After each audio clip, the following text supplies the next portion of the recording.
Bonjour à tous, j'espère que vous allez bien. Je suis très heureux de vous retrouver aujourd'hui pour une nouvelle vidéo sur ma chaîne YouTube. Vous le voyez, on est en extérieur et c'est normal puisque aujourd'hui nous allons visiter une villa. Elle s'appelle la Villa Bellakis, vous l'avez vu dans le générique de cette vidéo. Et on va aller en apprendre plus sur son histoire, ses origines et ce qu'il y a à l'intérieur. C'est parti. Nous sommes donc aujourd'hui en région parisienne pour aller à la découverte de cette demeure à l'architecture si particulière et remarquable, bien connue des amateurs d'urbex.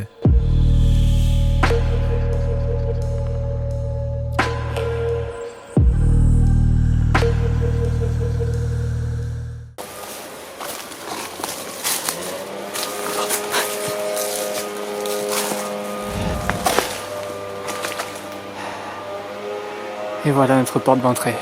Cette villa a été abandonnée brusquement et semble depuis figée dans le temps. On peut déjà remarquer d'extérieur ses murs de pierre, sa toiture à pignons, mais aussi les traces du temps qui passe.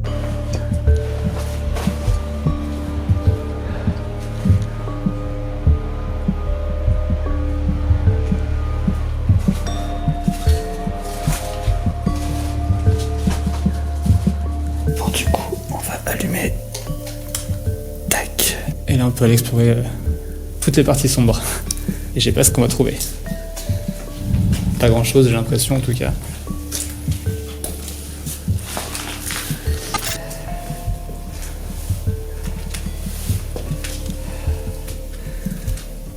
Une cave à vin. Vide malheureusement. Ah, c'est muré.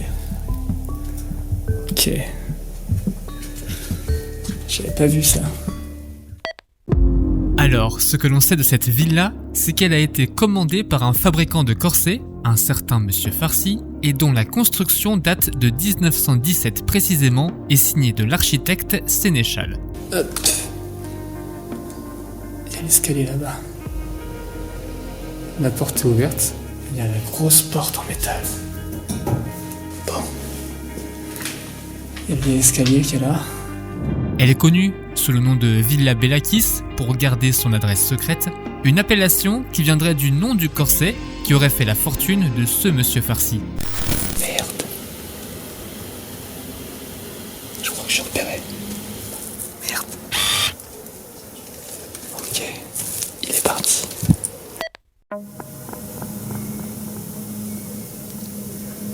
Bah, la porte est condamnée là, on peut le voir. Impossible de voir dehors. Ouais, là on peut voir, du coup. Ils ont mis les fenêtres pour empêcher quelqu'un de rentrer de l'extérieur. Ça bloque les panneaux en bois. Si aujourd'hui l'habitation est totalement laissée à l'abandon, elle appartient pourtant toujours à la famille Astourian, une famille de bijoutiers arméniens qui aurait quitté la villa précipitamment à cause de désaccords familiaux. Une famille royale aurait également vécu dans cette demeure. Ils l'auraient abandonnée à cause d'une histoire de succession et de problèmes d'héritage, ce qui est souvent le cas pour ce genre de bâtisse. On va monter à l'étage. Il a l'air de faire plus jour à l'étage, ce qui n'est pas forcément une bonne nouvelle. Ça veut dire qu'on est plus exposé à la lumière et donc aux fenêtres.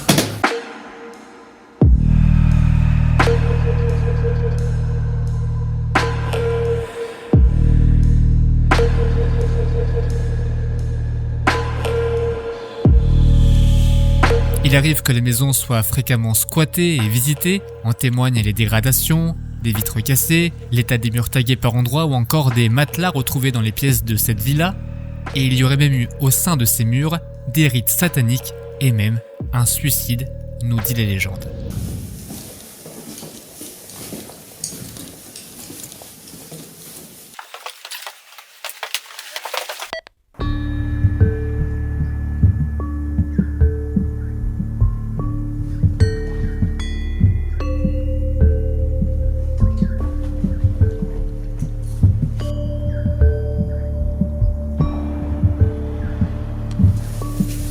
À l'air libre.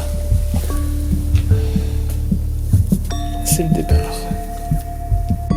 La villa est donc chargée d'histoire et pleine de légendes.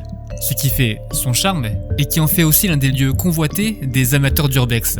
Pourtant, on a pu le constater, à l'intérieur de cette villa, il ne reste malheureusement pas grand-chose.